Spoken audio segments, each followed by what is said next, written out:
大家好，我是 Seth。本期视频中，我们来继续了解虎鲸笔记。当我们已经打开过多个页面，并且在里面进行过跳转之后，例如像现在，我们已经跳转了3个页面，那么有办法可以快速的切换我们已经打开的这些编辑器吗？这个时候，我们就可以用我们的最近打开命令来查看我们最近打开过的编辑器。每次当我们打开编辑器时，编辑器都会被缓存起来。那么用显示当前面板最近打开过的编辑器这个命令，可以显示出已经被缓存的这些编辑器。我们来试一下它的快捷键 Ctrl Tab。好，这个时候我们就可以看到以往我们打开过的这些编辑器，并且可以在它们之间快速进行切换。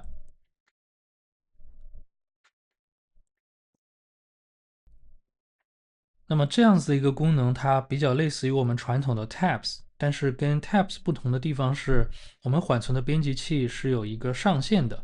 那它如果超出了这个上限数量的话，它会自动进行管理，也就是说，它会关闭最早打开的那个。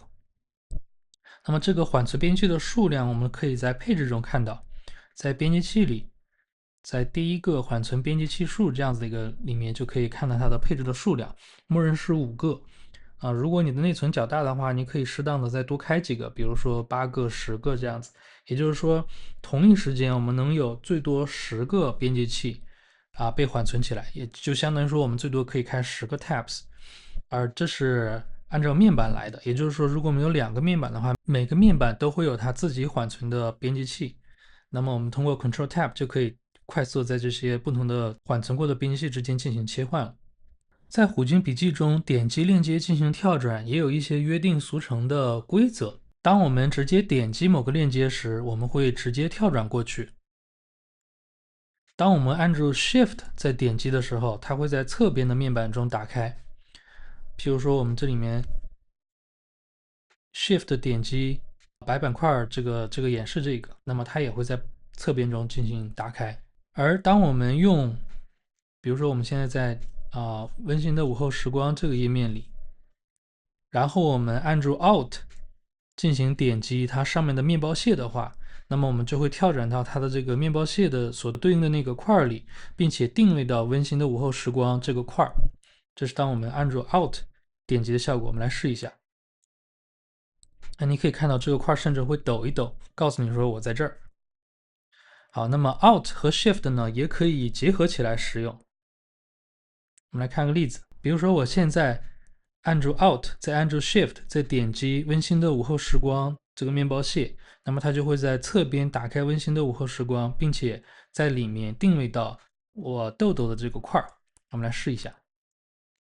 接下来我们再来看一下如何打开多个面板和面板之间的这个在侧边打开的这个逻辑是什么样子的。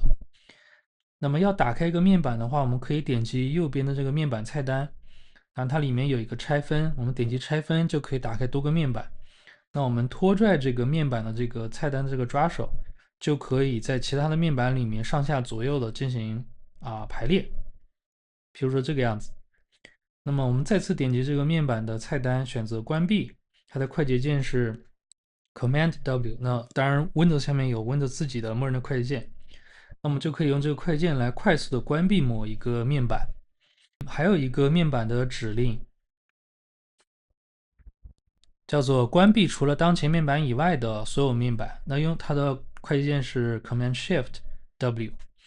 那么如果我用这个快键的话，它就会把除了当前面板以外的所有的其他面板全部都快速的一键关闭掉。比如说我们来试一下。好，接下来我们再接着看面板菜单中的宽屏模式。宽屏模式就是将内容完整的填充到整个宽度上，就是你的这个面板有多宽，它就用多宽。那默认情况下不是，因为限宽的话，对于文字阅读来讲会更友好一点。那么不限宽的话，对于表格的这种展示来讲更友好一点。好，接下来我们再看锁定跳转功能。那如果一个面板被锁定跳转了，那么它发生在这个面板上的所有的跳转，比如说点击这些链接，就不会影响到当前这个面板，而是会在侧边面板打开。也就是说，我们不用再手动的按 Shift 了。比如说，我们点击豆豆，我们会发现它是在侧边面板中打开的。我们再点击橘子，那它仍然还是在侧边这个面板中打开的。好，那这是锁定跳转啊。如果我选不可编辑的话呢，当前面板的键盘输入就会被禁止掉。那么点击的话仍然是可以点击的，比如说我点击这个插入标签，它还是可以点击的。但是如果我想在这里面写字的话，那现在就是做不到了。这个功能主要是为了防止意外的去编辑导致影响到当前内容的这种场景。一般来讲的话，不是特别常用，我们可以把它关掉。然后我们再来看这个侧边的这个逻辑是什么样子？就是我们刚才说它在侧边中打开，那侧边面板到底是指的哪个面板呢？如果有两个面板的话，这个好像比较好理解，对吧？如果在左边，那侧边就是右边；如果在右边，那侧边就是左边。但如果我有三个面板的话，或者是更多面板的话，这个侧边到底是指哪一个呢？这侧边指的是你最后一次访问过的那个面板。比如说我当前这个面板是第三个面板。然后我回到第一个面板里面来，再随便点一个链接，比如说点豆豆。那因为当前这个面板是被锁定了的，所以它会在侧边打开。但是侧边是哪一个呢？这个时候应该就是我们的第三个，因为我们从第三个里面切换过来的。所以当我点击，你可以看到它就在第三个里面打开了。那么同样的，如果我们再回到第三个面板来，这个时候它的侧边就是我们的第一个面板了，因为我们从第一个面板跳转过来的。好，那这个就是所谓的侧边面板的这样子的一个逻辑。那演示完这些面板之后，我们再来演示一下目录这样子的一个概念。好，在我们的编辑器的配置中，我们可以看到有一个用作标识大纲的标签。那这个大纲这个标签，它现在配置的名字是 Outline。那么如果我们创建一个页面，比如说我创建一个叫做入口目录这样子的一个页面，然后我们给它 outline 这样子一个标签，如果这个标签还不存在的话，我们可以把它创建出来。好，有了这个标签的加持，那么入口目录这个页面，它现在就是一个我们所谓的大纲目录了。我们希望它是我们的一个入口的一个汇总，它里面有林林总总的各种各样的链接，可以链到不同的页面和不同的标签。那比如说，我们在这个页面里面做一个常用标签、常用项目，以及列出我们的文章输出。好，那我们来到标签面板，我们把我们常用的一些标签拖拽过来，生成引用。那么我们将来点击这个引用的时候，就可以去跳转到这个页面上了，这个标签上了。比如说我们来到页面里面，然后选项目 A 拖到我们的常用项目下引用，然后把温馨的午后时光作为我们的文章输出引用进来。OK，那么这样子的一个入口页面，当我把它收藏时，因为它有一个 outline 标签，那么当我把它拖到收藏中收藏进来的时候，拖到收藏中来之后，我们可以按住 Command R 或者是 Control R，如果是 Windows 的话，来刷新一下我们当前这个页面。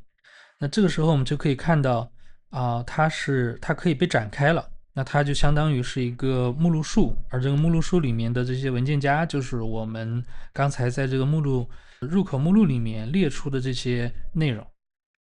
里面的每一个引用都会变成一个入口链接。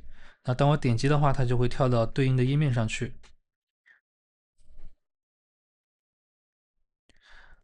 好，那现在的话，我们就有一棵目录树了。Outline 功能，也就是我们这个大纲目录功能，它就相当于，嗯，以文件夹的形式去组织我们的笔记的这样子一种方法。好，那么现在假设我不想每次打开虎鲸笔记的时候都落到我的日记页面上。假设说我现在想让它一打开就是显示我的入口目录这个页面，那么这个时候我们就可以用到布局功能了。在 App 的菜单下，我们可以选择布局。你可以看到日志布局是默认布局。那我们现在选择我们的入口目录这个页面，打开它之后呢，再来到我们的布局，然后选择保存布局，将当前我们这个面板的这个结构把它保存下来。那比如说它叫做入口。好，同时我们可以把它设成一个默认值。也就是说，当我们下次再打开我们的虎鲸笔记的时候，我们看到的页面就不是日志页面了，而是我们的这个入口目录页面。那么这个呢，就是布局的使用方式。当然，我们可以存多种布局，然后可以通过这个布局菜单里面这些保存好的这些布局来快速切换布局。一个布局就是指我当前编辑器面板的一个排列组合，我可以同时打开多个编辑器面板，然后把这个布局保存起来。那么下次选这个布局的时候，它会自动恢复这个编辑器的布局。好，那么以上就是本期视频的全部内容了。关注我，我将带你继续了解虎鲸笔记。